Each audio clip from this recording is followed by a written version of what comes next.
మనం వచ్చింది గొడవ పెట్టుకోవడానికి కాదు. వదిలేయండి ప్లీజ్, వదలండి ప్లీజ్.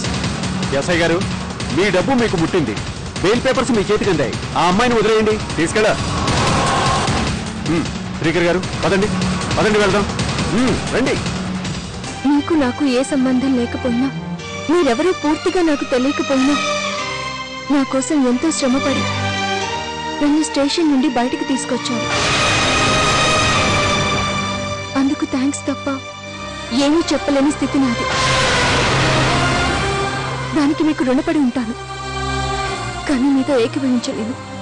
నన్ను వదిలేయండి. అశ్విన్ గారు, పరువు పరువు అంటూ నా చేతులారే నేనే బజార్కి ఇచ్చుకున్నాను. నిన్ను వీధిలోకి నెట్టి కడుపు తీపి మర్చిపోయిన కసాయిదాన్ని అయ్యానమ్మా.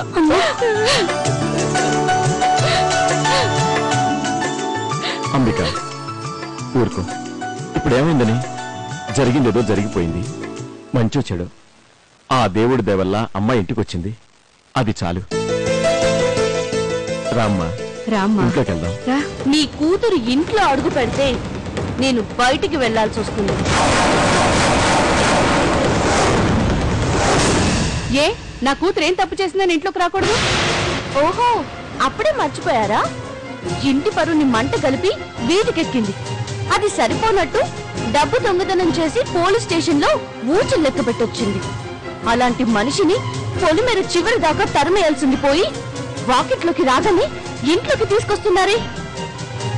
ఇంతకన్నా అన్యాయం ఇంకే ఉంటుంది. అది కాదమ్మా. మీరుండండి నాన్న. వదినికి కావాల్సింది నేను వాకిట్లో ఉండడం, నీకు కావాల్సింది ఇంట్లోకి రావడం. కానీ నాకు కావాల్సింది నీ పరువు నిలబడ్డం.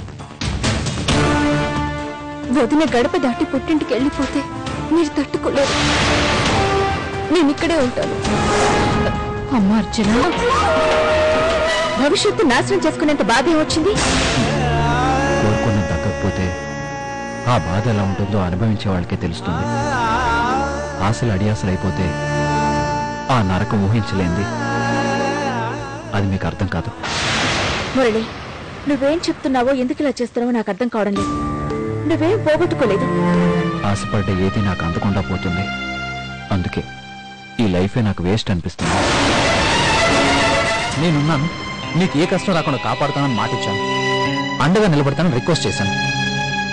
కానీ మూర్ఖంగా అమ్మా నన్ను కాదనలేనని వెళ్ళిపోయింది.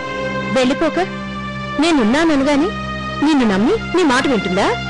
అసలు మీ ఇద్దరి మధ్య ఏం రిలేషన్ ఉందని? ఏ ఆడపిల్ల అలా రాదు.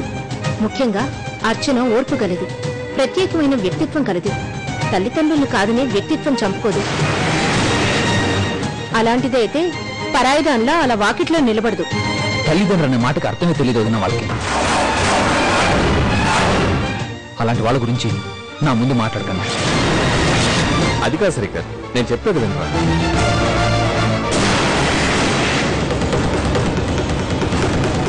దురదృష్టం ఎంత తప్పించుకుందామన్నా చుట్టుముడుతూనే ఉంది, చిత్రవధ చేస్తూనే ఉంది. మా ఇంట్లోనే ఉండి మమ్మల్ని కాల్చుకు తింటోంది.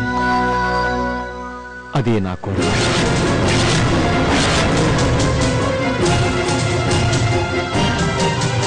నా కూతురి పరిస్థితుల నుండి బయటపడాలంటే, దాని కష్టాలు కనుమరుగవ్వాలంటే అర్చన ఇంటి కోడలు కావాలని మిమ్మల్ని అడగడానికి వచ్చానమ్మా.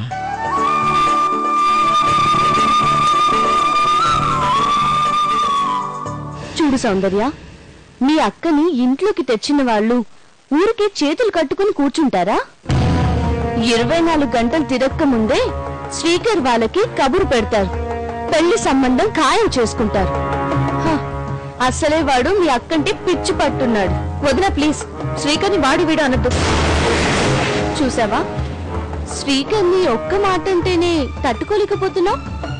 మరి అంత నచ్చిన వాడు మీ అక్క మెడలో తాళి కడితే చూస్తూ భరించగలవా?